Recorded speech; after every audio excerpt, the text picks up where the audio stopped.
গত বছর এই গাছটা আমরা এখানে কেটে এইগুলা গ্রাফটিং করেছিলাম। সরাসরি কাঠের ভিতরে ঢুকিয়ে, এই যে দেখেন সরাসরি কাঠের ভিতরে ঢুকিয়ে সায়ান এখানে ঢুকিয়েছিলাম। তো এটার জার্মিনেশন মোটামুটি ভালোই আসছিল। এখানে না আসার কারণে, পরিচর্যার ঘাটতি থাকার কারণে ওগুলো নষ্ট হয়ে যায়, একটাই থাকে এখানে। এবার করতেছি কি আমরা, এই যে দেখেন পাশে যে ডালগুলো আসছে, এই পাশের ডালগুলোতে আমরা সায়ান বসিয়ে দেব।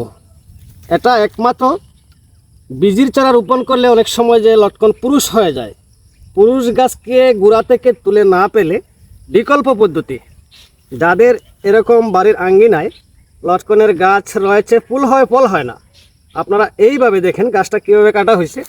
এইভাবে যদি আপনারা গাছটাকে কেটে দেন আর এইভাবে নতুন ডাল যখন আসে ওই ডালে আবার ফল ধরা গাছের সায়ন এনে স্থাপন করে দেন, তাহলে গাছটাকে আর আপনার উপড়ে ফেলতে হবে না।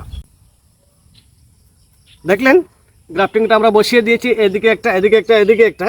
আর এটা যেহেতু আগেরই রয়েছে, এটাকে আমরা এখান থেকে পলিটাকে শুধু খুলে দেব, পলিটাকে খুলে দেব।